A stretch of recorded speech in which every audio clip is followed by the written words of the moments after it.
नमस्कार. Deep economics या YouTube चॅनलमध्ये सर्व भावी प्राध्यापकांचं हार्दिक स्वागत आहे. आज आपण पाहत आहोत आंतरराष्ट्रीय नाणेनिधीची उद्दिष्टे. काल आपण आंतरराष्ट्रीय नाणेनिधी आणि आंतरराष्ट्रीय नाणेनिधीची स्थापनेची आवश्यकता का भासली हे पाहिलं. आज आपण तिची उद्दिष्ट पाहणार आहोत. आंतरराष्ट्रीय चलन व्यवस्थेतील अस्थिरता कमी करून सहकार्याची चौकट उभी करणे हे IMFचे मूलभूत ध्येय आहे.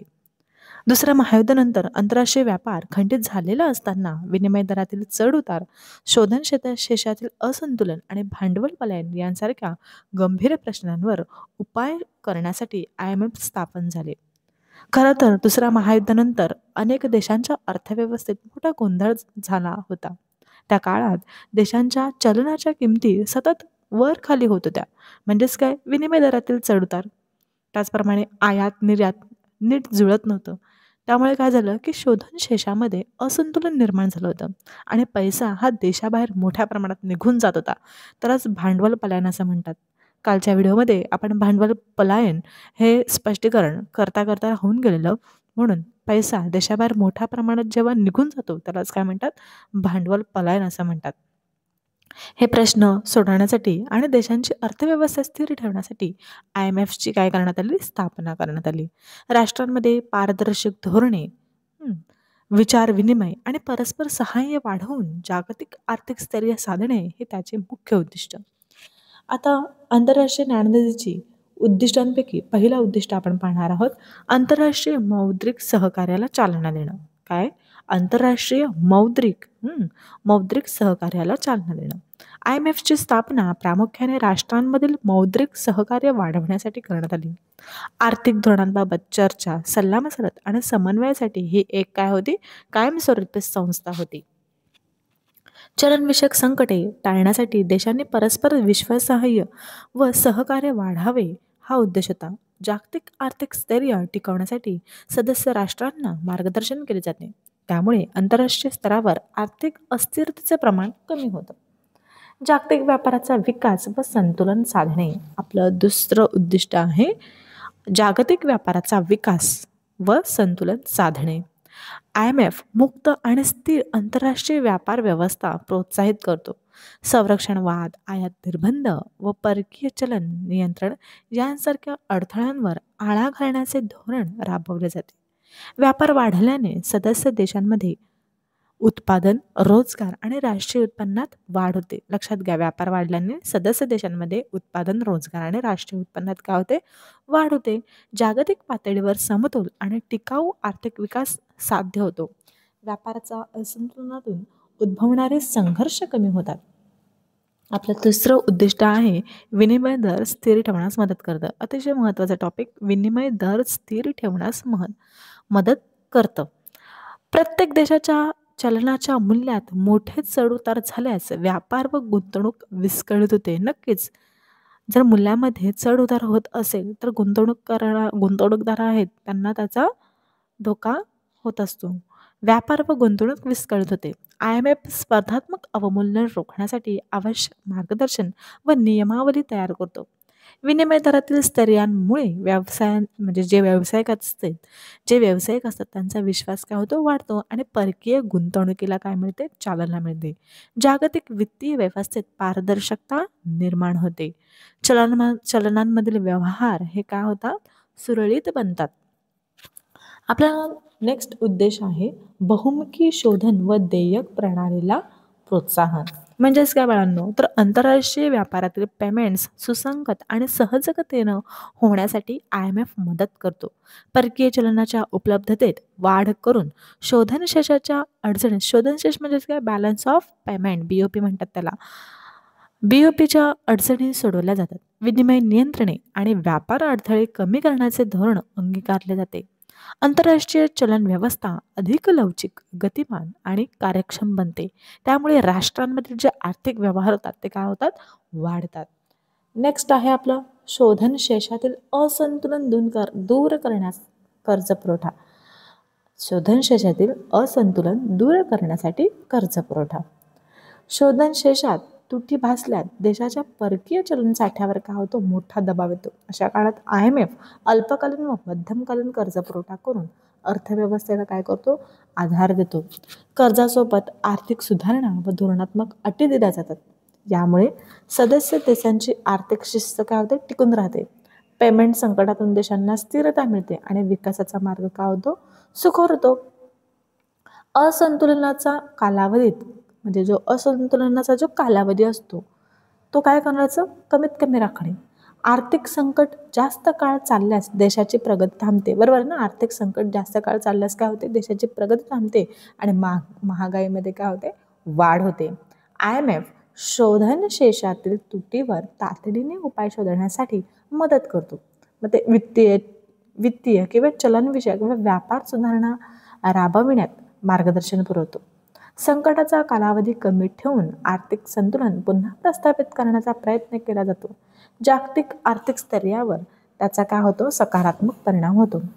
IMF हे जागतिक अर्थव्यवस्थेतील चलनस्थैर्य, व्यापार वृद्धी आणि आर्थिक सहकार्य काय होतं, साध्य करण्यासाठी कार्यरत असलेले एक महत्त्वाचे आंतरराष्ट्रीय वित्तीय संस्थान आहे. आता आपण पाहत आहोत की IMFच्या उद्दिष्ट संदर्भात आपल्याला महाराष्ट्र सेट किंवा UGC नेट GRF साठी कुठले प्रश्न विचारले जाऊ शकतात किंवा त्या प्रश्नांचे स्वरूप कसे असू शकते, आपण आता MCQ इथे सॉल्व करणार आहोत. तर पहिला प्रश्न आहे आपला, IMFचे मूलभूत ध्येय कोणते आहे? IMFचे मूलभूत ध्येय कोणते आहे? तर आपला पहिला पर्याय आहे जागतिक कर प्रणाली विकसित करणे. दुसरा, आंतरराष्ट्रीय चलन व्यवस्थेत स्थैर्य व सहकार्य वाढवणे. नेक्स्ट, सी, सदस्य देशांमध्ये राजकीय करार घडवणे. नेक्स्ट, संरक्षणवाद वाढवणे. तर पर्याय कडे वळूया आपण की IMFचे मूलभूत ध्येय कोणते? पर्याय ए, जागतिक कर प्रणाली विकसित करणे. तर हा पर्याय चुकीचा आहे, कारण IMF कर व्यवस्था तयार करत नाही. कर, GST, उत्पन्न कर इत्यादी प्रणाली देशांनी स्वतः ठरवायच्या असतात. IMF फक्त आर्थिक स्थैर्य, कर्ज पुरवठा व धोरण सल्ला देतं. म्हणून ए हा पर्याय काय आहे, चुकीचा आहे. दुसरा पर्याय आपण काय वाचलेला, आंतरराष्ट्रीय चलन व्यवस्थेत स्थैर्य व सहकार्य वाढवणे. तर हा पर्याय अगदी योग्य आहे. तर का, तर IMFची स्थापना मुख्यतः चलनातील चढउतार कमी करणे, शोधनशेषातील असंतुलन दूर करणे, आर्थिक संकटात देशांना मदत करणे आणि जागतिक वित्तीय स्थैर्य राखणे या उद्देशांनी झाले. म्हणून बी हा पर्याय त्याच्या मूलभूत ध्येयाशी काय होतो, अचूक जुळतो.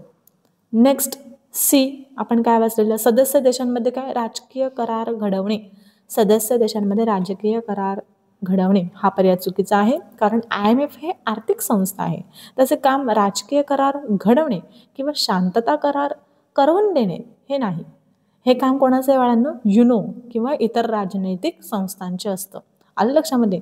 डी हा पर्याय पाहूया आपण, संरक्षणवाद वाढवणे. हा पर्याय देखील चुकीचा आहे, कारण IMFचे उद्दिष्ट संरक्षणवाद वाढवणे नाही, उलट IMF हे मुक्त व्यापार, स्थिर चलन विनिमय आणि आंतरराष्ट्रीय सहकार्य यांना काय करतं, प्रोत्साहन देतो. लक्षामध्ये.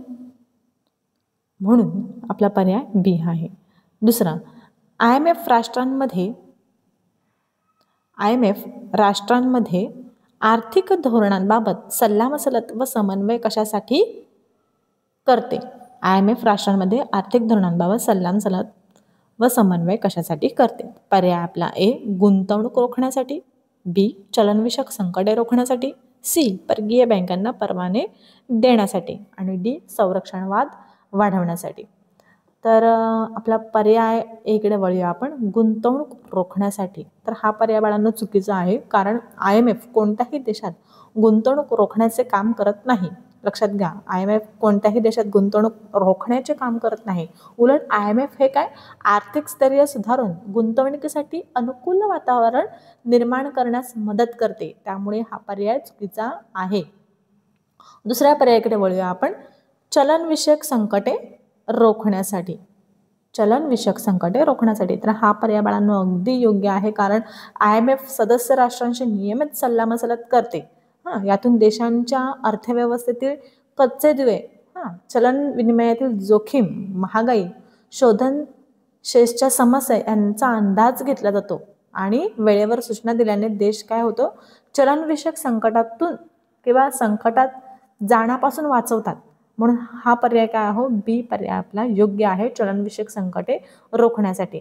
नेक्स्ट आहे आपला परकीय बँकांना परवाने देण्यासाठी. तर हा पर्याय देखील चुकीचा आहे. का, तर हे काम प्रत्येक देशातील केंद्रीय बँक म्हणजे जसे आपल्याकडे RBI आहे किंवा आर्थिक नियामक संस्थांचे असते, बरोबर. हे काम म्हणजे परकीय बँकांना परवाने देण्याचे काम कोणाचं असते, हे काम प्रत्येक देशातील केंद्रीय बँक किंवा आर्थिक नियामक संस्थांचे असते. IMF बँक परवाने मंजुरी किंवा परवाना व्यवस्थापन करत नाही.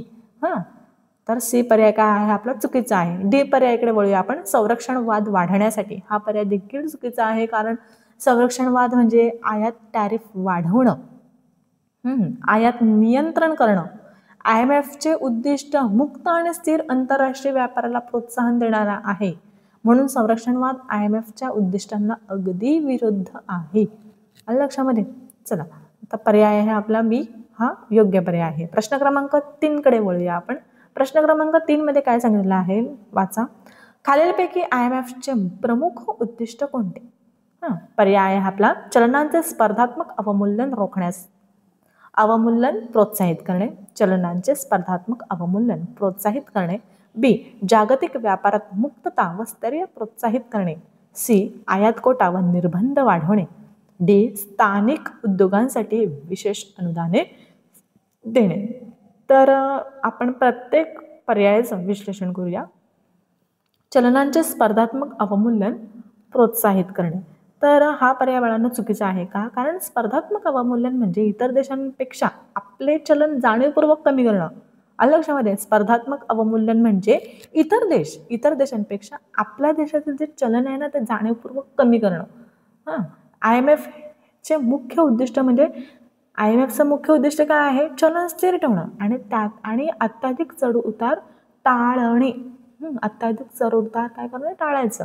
म्हणून IMF अवमूल्यनाला प्रोत्साहन देत नाही, त्याच्या उलट ते काय करतं, रोखण्यावर भर देत असतं. आलं लक्षामध्ये. म्हणून चलनाचे स्पर्धात्मक अवमूल्यन प्रोत्साहित करणे हे पर्याय म्हणजे चुकीचा आहे तो. नेक्स्ट आहे आपला की जागतिक व्यापारात मुक्तता व स्थैर्य काय करणं, प्रोत्साहित करणं. तर पाहायला गेलं तर हा पर्याय अगदी योग्य आहे, कारण IMF स्थिर चलन विनिमय दर, पारदर्शक आर्थिक धोरणे आणि देशांमधील सहकार्य यांना प्रोत्साहन देतं. लक्षामध्ये. याच उद्दिष्टासाठी IMFची स्थापना झाली माहिती आहे ना तुम्हाला, की जागतिक व्यापार सुरळीत, मुक्त आणि स्थिर राहतो. याच उद्दिष्टासाठी IMFची स्थापना झाली असल्याने हा पर्याय अगदी योग्य आहे, जागतिक व्यापारात मुक्तता व स्थैर्य प्रोत्साहित करणं. नेक्स्ट आहे आपला सी आयात कोटा व निर्बंध वाढवणे. तर आयात कोटा आणि निर्बंध वाढवणे चुकीचा पर्याय आहे, कारण हे संरक्षणवादी धोरण आहे. नक्कीच संरक्षणवादी धोरण आहे. IMF संरक्षणवाद वाढवण्याऐवजी काय करतो, मुक्त व्यापार व आर्थिक खुलेपणा यांना प्रोत्साहन देतो. माहिती आहे ना तुम्हाला. म्हणूनच हा पर्याय काय उद्दिष्टांशी आपला जुळत नाहीये. तर सी हा पर्याय चुकीचा आहे. डी पर्यायाकडे वळूया आपण. स्थानिक उद्योगांसाठी विशेष अनुदान देणं. स्थानिक उद्योगांसाठी विशेष अनुदान देणं पर्याय चुकीचा आहे, कारण ही भूमिका कोणाची आहे, राष्ट्रीय सरकारची असते. माहिती आहे तुम्हाला. IMF कोणत्याही देशातील उद्योगांना अनुदान देत नाही. ते काय करतं, आर्थिक सहकार्य, कर्ज म्हणजे आर्थिक सहकार्य असेल, कर्ज असेल किंवा धोरण मार्गदर्शन यावर ते काय करतं, लक्ष केंद्रित करतं. त्यामुळे डी हा पर्याय आपला काय आहे, अगदी चुकीचा आहे आणि बी पर्याय आपला योग्य आहे. चौथ्या प्रश्नाकडे आपण वळूया. चौथा प्रश्न काय म्हणतो बरं, IMF विनिमय दर स्थिर ठेवण्यासाठी काय प्रयत्न करतो. IMF विनिमय दर स्थिर ठेवण्यासाठी काय प्रयत्न करतो. आता याच्यातून आपल्याला खूप काही शिकायला मिळणार आहे. निर्यात पूर्णतः बंद करतो. पर्याय बी विनिमय दरातील चढ उतार वाढवतो. पर्याय सी मार्गदर्शन, नियमावली आणि निरीक्षण पुरवतो. पर्याय डी देशांना चलन छापण्यास काय करतो, प्रोत्साहन देतो. आता आपण एक एक पर्यायाकडे बोलूया. निर्यात पूर्णतः बंद करतो. कसा वाटतं तुम्हाला हा पर्याय? अगदी चुकीचा आहे, कारण IMF कोणत्याही देशाची निर्यात नियंत्रणात आणत नाही किंवा बंद करत नाही. निर्यात बंद केली तर काय, विनिमय दर आणखी अस्थिर होईल. त्यामुळे हा पर्याय IMFच्या उद्दिष्टांच्या अगदी विरुद्ध आहे. त्यामुळे ए हा पर्याय चुकीचाच आहे. आता दुसऱ्या पर्यायाकडे वळूया आपण. विनिमय दरातील चढउतार काय करणं, वाढवणे. आता विनिमय दरातील चढउतार वाढवले तर काय होईल, तर हा पर्याय चुकीचा आहे ना. IMFचे मुख्य उद्दिष्टच विनिमय दरातील चढउतार कमी करणं आहे, स्थैर्य आणणे हे आहे. म्हणून हा पर्याय IMFच्या भूमिकेच्या अगदी उलट आहे. बी हा पर्याय चुकीचा आहे. सी पर्यायाकडे वळूया आपण. सी पर्याय काय म्हणतो बरं? मार्गदर्शन, नियमावली व निरीक्षण पुरवतो. हा पर्याय योग्य आहे, कारण IMF सदस्य राष्ट्रांच्या चलनविषयक धोरणांवर नियंत्रण, पर्यवेक्षण आणि नीती मार्गदर्शन करते. देशांना योग्य आर्थिक धोरणांचं मार्गदर्शन देतो, विनिमय दर स्थिर ठेवण्यासाठी नियम व निरीक्षण करतो, चलनविषयक संकट टाळण्यासाठी वेळेवर सूचना देतो. या गोष्टींमुळे विनिमय दरात स्थैर्य राखण्यास मदत होते. म्हणून हा पर्याय अतिशय बरोबर आहे. मार्गदर्शन, नियमावली आणि निरीक्षण पुरवतो. डी पर्यायाकडे वळूया बघू. देशांना चलन छापण्यास प्रोत्साहित करतो. हा पर्याय चुकीचा आहे, कारण अधिक चलन छापल्याने काय होतं? महागाई वाढते. नक्कीच आपण दर पैसा छाप केला तर आपल्याला वाटेल आपली गरिबी निघून जाईल, पण असं नाहीये. त्यामुळे काय होतं? महागाई वाढतं आणि चलनांचे अवमूल्यन होते. बरोबर ना? एखादी वस्तू जर आपल्या समोर खूप मोठ्या प्रमाणात ठेवली तर तिचं मूल्य कमी होतं. तसंच पैशांच्या बाबतीत पण आहे. अधिक चलन छापल्याने महागाई वाढते आणि चलनांचे अवमूल्यन होते. IMF कधीही अशा पद्धतींचे समर्थन करत नाही. उलट ते महागाई नियंत्रण आणि संतुलित चलन व्यवस्थेवर काय करतो? भर देतो. प्रश्न क्रमांक 5 कडे वळूया आपण. IMF स्पर्धात्मक मूल्यमापन रोखण्याचा प्रयत्न का करतो? IMF स्पर्धात्मक अवमूल्यन रोखण्याचा प्रयत्न का करतो? पहिला आहे देशांनी अधिक नोटा छापण्यासाठी, बी व्यापार गुंतवणूक स्थिर ठेवण्यासाठी, सी महागाई वाढवण्यासाठी, डी संरक्षणवाद प्रोत्साहित करण्यासाठी. तर 4 हे पर्याय आपण पाहूया की देशांनी काय पहिला पर्याय? देशांनी अधिक नोटा छापण्यासाठी. तर विचार करा ना, देशांनी अधिक नोटा छापल्या तर काय होईल? अधिक नोटा छापणे हा चुकीचा आर्थिक उपाय आहे. IMF कधीही देशांना अधिक नोटा छापायला प्रोत्साहन देत नाही. त्यामुळे काय होतं? महागाई होते आणि त्यामुळे हा पर्याय काय आहे? चुकीचा आहे. पर्याय बी व्यापार गुंतवणूक स्थिर ठेवण्यासाठी अतिशय योग्य पर्याय, कारण स्पर्धात्मक अवमूल्यन झाले तर देश आपले चलन जाणीवपूर्वक कमी करून निर्यात वाढवण्याचा काय करतो? प्रयत्न करतो. बरोबर ना? चलन जाणीवपूर्वक कमी केलं तर नक्कीच आपल्या देशातील माल हा इतर देशांना काय मिळतो? स्वस्त मिळतो. त्यामुळे ते लोक काय करतात? डिमांड करतात, मागणी करतात, आपली निर्यात वाढते. स्पर्धात्मक अवमूल्यन झाले तर देश आपले चलन जाणीवपूर्वक कमी करून निर्यात वाढवण्याचा प्रयत्न करतात. हे इतर देशही करतात आणि जगात चलन युद्ध निर्माण होते. यामुळे आंतरराष्ट्रीय व्यापार अस्थिर होतो, गुंतवणूक कमी होते आणि आर्थिक अनिश्चितता वाढते. म्हणून IMF हे अवमूल्यन रोखून स्थैर्य राखण्याचा प्रयत्न करतो. म्हणजे काय म्हणजे पाहिजे, पण त्याला लिमिट पाहिजे. आलं लक्षामध्ये? म्हणून काय करतो? IMF हे अवमूल्यन रोखून स्थैर्य राखण्याचा प्रयत्न करतो. बघा, लक्षात घ्या. विचार करणारा पर्याय आहे आपला. सी पर्याय आहे महागाई वाढवण्यासाठी. आता महागाई वाढवण्यासाठी काय आहे? तर IMF महागाई वाढवणे हे कधीच उद्दिष्ट ठेवत नाही.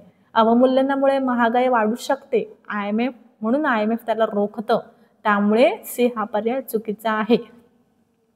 संरक्षणवाद प्रोत्साहित करण्यासाठी पर्याय चुकीचा आहे, कारण संरक्षणवाद म्हणजे जे आयात करतो त्याच्यावर आपण काय करतो? आयात करतो त्याच्यावर आपण निर्बंध आणि टॅरिफ वाढवतो. आलं लक्षामध्ये? संरक्षणवाद म्हणजे आयातावर निर्बंध व टॅरिफ वाढवणे आहे. IMF मुक्त व्यापाराला प्रोत्साहन देतो, संरक्षणवादाला नाही. त्यामुळे हा पर्याय चुकीचा आहे. 6व्या प्रश्नाकडे वळूया आपण. बहुमुखी शोधन व देयक प्रणालीला IMF का प्रोत्साहन देतो? पर्याय ए आंतरराष्ट्रीय व्यापार सुलभ व सुसंगत करण्यासाठी, बी व्यापारावर पूर्ण बंदी घालण्यासाठी, सी स्थानिक चलन नष्ट करण्यासाठी, डी जागतिक बाजारपेठेतील स्पर्धा कमी करण्यासाठी. आंतरराष्ट्रीय व्यापार सुलभ व सुसंगत करण्यासाठी हा पर्याय अगदी योग्य आहे. बहुमुखी शोधन व देयक प्रणाली असल्यास देशांमध्ये देयके सहज, जलद आणि सुरक्षित पद्धतीने होऊ शकतात. यामुळे जागतिक व्यापारात सुसंगतता, पारदर्शकता आणि स्थिरता येते. म्हणून IMF ही प्रणाली प्रोत्साहित करतो. त्यामुळे पर्याय ए आपला योग्य पर्याय आहे. पर्याय बी कडे वळूया आपण. व्यापारावर पूर्ण बंदी घालण्यासाठी, तर हा पर्याय चुकीचा आहे, कारण IMFचे उद्दिष्ट व्यापार बंद करणे नाही, उलट तो व्यापार काय करणं, सुरळीत चालण्यासाठी तो काय करतो, प्रोत्साहन देतो किंवा मदत करतो. पर्याय सी कडे वळूया. स्थानिक चलन नष्ट करण्यासाठी, हा पर्याय देखील चुकीचा आहे, कारण IMF कोणत्याही देशाचे चलन नष्ट करणे किंवा बदलणे याचे काम करत नाही. अशी प्रणाली व्यापार सोपा करते, परंतु स्थानिक चलनाशी त्याचा संबंध नाही. पर्याय डी, जागतिक बाजारपेठेतील स्पर्धा कमी करण्यासाठी, तर हा पर्याय देखील चुकीचा आहे. IMF स्पर्धा कमी करत नाही, उलट स्थिरता निर्माण करून व्यापाराला काय करतो, चालना देण्याचा प्रयत्न करतो. नेक्स्ट प्रश्न आहे आपला, शोधन क्षेत्रातील त्रुटी भासल्यास IMF देशांना कोणती मदत करतो? ए, दीर्घकालीन सैन्य मदत, अल्पकालीन व मध्यमकालीन कर्ज पुरवठा. नेक्स्ट सी पर्याय, चलन छापण्याचा अधिकार. डी पर्याय, आयात बंद करण्याचे आदेश. तर दीर्घकालीन सैन्य मदत, तर हा पर्याय चुकीचा आहे, कारण IMF ही आर्थिक मदत करणारी संस्था आहे. त्याचे सैन्य, सुरक्षा किंवा संरक्षणाशी काही संबंध नाही, म्हणून सैन्य मदत देणे हे IMFच्या कार्यक्षेत्राच्या काय आहे, बाहेर आहे. पर्याय बी कडे वळूया आपण. अल्पकालीन व मध्यमकालीन कर्ज पुरवठा. तर लक्षात घ्या, शोधन क्षेत्रातील तुटी म्हणजे तूट आले की देशांना परकीय चलनाची कमतरता भासते. अशा वेळी IMF देशांना काय करतं, अल्पकालीन म्हणा मध्यमकालीन कर्ज पुरवठा उपलब्ध करून देतो. यामुळे देश काय करतं, आयात, परकीय देयके आणि चलन स्थैर्य राखू शकते. IMFचे प्रमुख कार्य आहे, त्यामुळे हा पर्याय अतिशय योग्य आहे. लक्षामध्ये, म्हणून अल्पकालीन व मध्यमकालीन कर्ज पुरवठा हा पर्याय आपला काय आहे, योग्य आहे. तिसऱ्या पर्यायाकडे वळूया आपण. चलन छापण्याचा अधिकार तर चुकीचा आहे, कारण चलन छापणे हे प्रत्येक देशाची कोणती बँक करते माहीत पाहिजे तुम्हाला, इकॉनॉमिक्सचे विद्यार्थी आहेत तुम्ही. चलन छापणे हे प्रत्येक देशाच्या केंद्रीय बँकेचे काम असते. जसे आपल्याकडे कुठली आहे, reserve bank of India. IMF कोणत्याही देशाला चलन छापण्याचा अधिकार देत नाही. डी पर्यायाकडे वळूया आपण. आयात बंद करण्याचे आदेश, तर हा पर्याय चुकीचा आहे, कारण IMF व्यापार खुला ठेवण्याला प्रोत्साहन देतं. आयात बंद करणं हे संरक्षणवादी धोरण आहे, जे IMFच्या उद्दिष्टांच्या विरुद्ध आहे. लक्षामध्ये, तर पर्याय आपला बी हा अतिशय योग्य आहे. आता वळूया आपण प्रश्न क्रमांक 8 कडे. IMF कडून दिल्या जाणाऱ्या कर्जासोबत काय दिले जाते? IMF कडून दिल्या जाणाऱ्या कर्जासोबत काय दिले जाते? पहिला, राजकीय सवलती. बी, विनिमय दर बंद करण्याचे आदेश. सी, आर्थिक सुधारणा व धोरणात्मक अटी. डी, विनामूल्य अनुदान. तर राजकीय सवलती हा पर्याय चुकीचा आहे, कारण IMF ही पूर्णपणे आर्थिक संस्था आहे. राजकीय सवलती, करार किंवा हस्तक्षेप IMF करत नाही. पर्याय बी कडे वळूया आपण. विनिमय दर बंद करण्याचे आदेश. IMF कोणत्याही देशाला विनिमय दर बंद करण्याचे आदेश देत नाही, तो फक्त स्थिर विनिमय दर धोरणाचे मार्गदर्शन करतो. लक्षामध्ये, IMF कोणत्याही देशाला विनिमय दर बंद करण्याचे आदेश देतो का? नाही देत. तो फक्त काय करतो, स्थिर विनिमय दर धोरणासाठी मार्गदर्शन, म्हणजे विनिमय दर स्थिर कसा राहील यासाठी तो काय करतो, मार्गदर्शन करतो. पर्याय सी कडे वळूया आपण. पर्याय सी काय म्हणतो बरं, आर्थिक सुधारणा व धोरणात्मक अटी. आता लक्षात घ्या, IMF कर्ज देताना देशांना काही धोरणात्मक अटी पाळणे आवश्यक असतं ना, म्हणजे कुठल्या धोरणात्मक अटी असतात, मग ती वित्तीय शिस्त असेल, कर सुधारणा असेल, सरकारी खर्चात पारदर्शकता पाहिजे नाही का, महागाई नियंत्रण ठेवणं गरजेचं आहे, चलनविषयक सुधारणा करणं गरजेचं आहे. तर IMF कर्ज देताना देशांना काय धोरणात्मक अटींचं पालन करावंच लावतो. या अटींनाच काय म्हणतात, स्ट्रक्चरल ॲडजस्टमेंट असं म्हटलं जातं.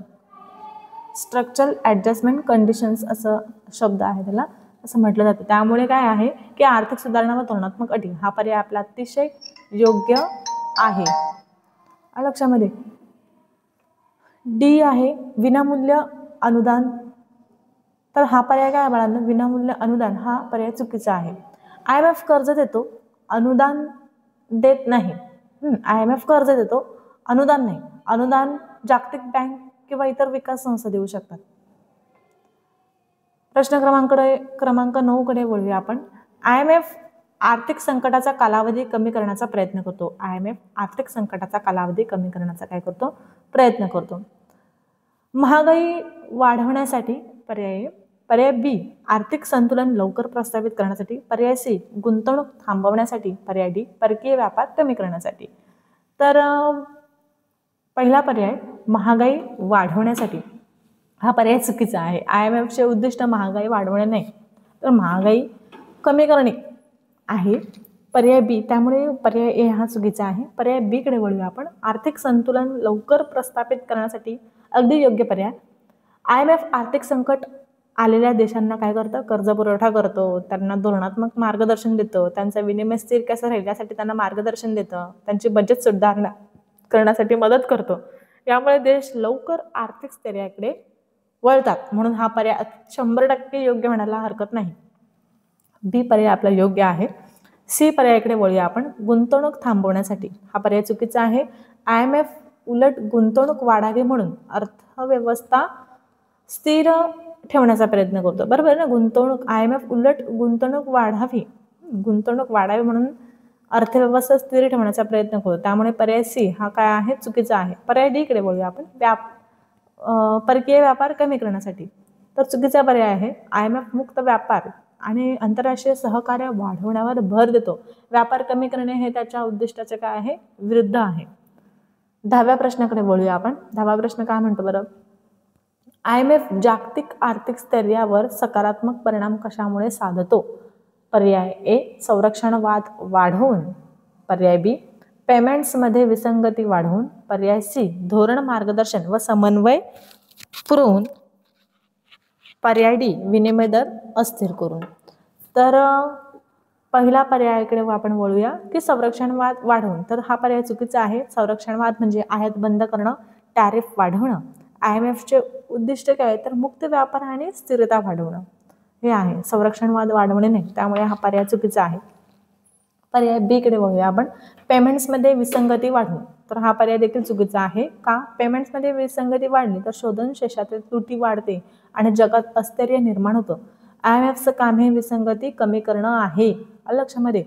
आता पर्याय सी कडे वळूया आपण. धोरण मार्गदर्शन व समन्वय पुरवून. IMF राष्ट्रांना म्हणजे जे सदस्य राष्ट्र असतात IMFचे आर्थिक धोरणांवर मार्गदर्शन असतं. म्हणजे इंटरनॅशनल मॉनिटरी फंड हे सदस्य राष्ट्रांना काय करतं? आर्थिक धोरणांवर मार्गदर्शन करतं. चलनविषयक निरीक्षण, तसेच शोधन शेषातील सुधारणा असेल किंवा वित्तीय शिस्त असेल, अजून काय म्हणा, संकट व्यवस्थापन करतात नाही का?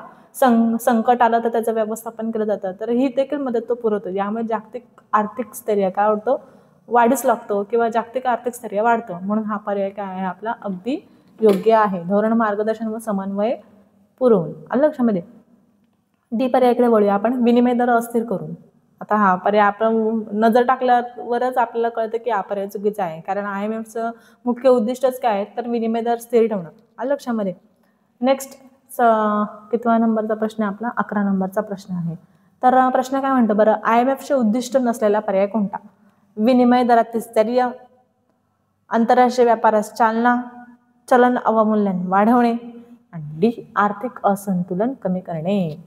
आता तुम्हीच सांगा मला. अगदी सोप्पा आहे. विनिमय दरातील स्थैर्य IMFचे मुख्य उद्दिष्ट आहे. IMF स्थिर आणि विश्वासार्ह विनिमय दर प्रणाली राखण्यासाठी मदत करतो. त्यामुळे ए पर्याय बरोबर आहे, परंतु उत्तर चुकीचं आहे. लक्ष म्हणून. आंतरराष्ट्रीय व्यापारास चालना, IMFचे उद्दिष्ट, हा पर्याय देखील आपला योग्य आहे. कारण IMF मुक्त व्यापाराला प्रोत्साहन देतो आणि देशांमधील आर्थिक सहकार्य वाढवतो. चलन अवमूल्यन वाढवणे हे IMFचे उद्दिष्ट का नाही? त्यामुळे आता ह्या प्रश्नामध्ये आपलं उत्तर सी पर्याय बरोबर आहे. तर चलनाचे अवमूल्यन वाढवले तर देशांमध्ये चलन युद्ध सुरू होऊ शकते, व्यापार अस्थिर होतो आणि महागाई वाढते. IMF असे होऊ नये म्हणून काय करतं? अवमूल्यन टाळण्याचा प्रयत्न करतो. म्हणून हा पर्याय IMFच्या उद्दिष्टात बसत नाही, त्यामुळे तोच योग्य पर्याय आहे. नेक्स्ट पर्यायाकडे वळूया आपण. आर्थिक असंतुलन कमी करणं. IMFचं उद्दिष्ट हे IMFचे उद्दिष्ट आहे ना, शोधनशेषातील त्रुटी कमी करणे. बजेट शिस्त राखणे आणि आर्थिक स्थैर्य आणणे हे IMFचे काय मुख्य उद्दिष्ट आहे. चला, याचं उत्तर आहे पर्याय सी. आता 12व्या प्रश्नाकडे आपण बोलूया. 12वा प्रश्न काय म्हणतो बरं? IMF राष्ट्रांना पारदर्शी धोरणे स्वीकारण्यासाठी का प्रवृत्त करतो? पर्याय ए, आर्थिक विश्वास व स्थैर्य वाढवण्यासाठी. बी, आर्थिक गुप्तता वाढवण्यासाठी. सी, निर्यात बंद करण्यासाठी. डी, चलनाचा नाश करण्यासाठी. पर्याय ए, आर्थिक विश्वास व स्थैर्य वाढवण्यासाठी. तर हा पर्याय अतिशय योग्य आहे, कारण पारदर्शक धोरण म्हणजे काय बाळांनो? सरकारी खर्चाची माहिती स्पष्ट असणं, बरोबर आहे ना. चलनविषयक निर्णय खुलेपणाने घेणं. जो डेटा सामग्री आहे ती अचूक व सर्वांना उपलब्ध असणं. यामुळे काय होतं की गुंतवणूकदार जे असतात त्यांचा विश्वास वाढतो बाळांनो, की भ्रष्टाचार कमी होतो. आर्थिक जे स्थैर्य असतं ना ते मजबूत होतं आणि देशाची जी प्रतिमा आहे ती काय होते, जागतिक स्तरावर आपली मोठी होते, सुधारते. IMF याच कारणांसाठी देशांना पारदर्शक धोरणे आणि म्हणजे ते पारदर्शक धोरण स्वीकारण्यासाठी ते IMF काय करतं, प्रोत्साहन करतो. त्यामुळे आपला पर्याय जो ए आहे, आर्थिक विश्वास व स्थैर्य वाढवण्यासाठी, हा योग्य आहे. दुसरा बी पर्यायाकडे बोलूया आपण, आर्थिक गुप्तता वाढवण्यासाठी. तर हा पर्याय चुकीचा आहे. का? कशासाठी गुप्तता हवी आहे? आर्थिक गुप्तता जर वाढली तर भ्रष्टाचार आणि गैरव्यवहार आणि स्थैर्य वाढतं ना. हां, आलं लक्षामध्ये. IMF पारदर्शकतेवर भर देतं, गुप्ततेवर नाही. सी पर्यायाकडे वळूया आपण, निर्यात बंद. आता कसं होणार? IMFचे उद्दिष्ट व्यापार सुरळीत आणि मुक्त ठेवणे आहे, निर्यात बंद करणे नाही. IMF कधीही निर्यात बंद करणं हे सुचवत नाही. पर्याय डी कडे वळूया आपण, चलनाचा नाश करण्यासाठी. आता IMFचे मुख्य कामच चलनाचे स्थैर्य राखणं आहे, चलनाचा नाश करणं नाही. हे IMFच्या उद्दिष्टांच्या अगदी विरुद्ध आहे. त्यामुळे डी पर्याय काय आहे, चुकीचा आहे. 12व्या प्रश्नाचं उत्तर आपलं ए आहे. लक्षामध्ये इथे आपलं आपण स्टॉप करूया आणि उद्या आपण काय करूया, IMFची कार्यपद्धतीचा अभ्यास करूया. IMFची कार्यपद्धती थोडंसं आपण नोट्स बघूया त्याची, आणि नंतर मग अशाच प्रकारचे MCQ आपण प्रत्येक टॉपिकमध्ये घेणार आहोत. आलं लक्षामध्ये. हा महाराष्ट्र सेट आणि UGC नेटसाठी हा टॉपिक अतिशय महत्त्वाचा आहे. आंतरराष्ट्रीय नाणेनिधी त्याचा अभ्यास करणं हे गरजेचं आहे. धन्यवाद.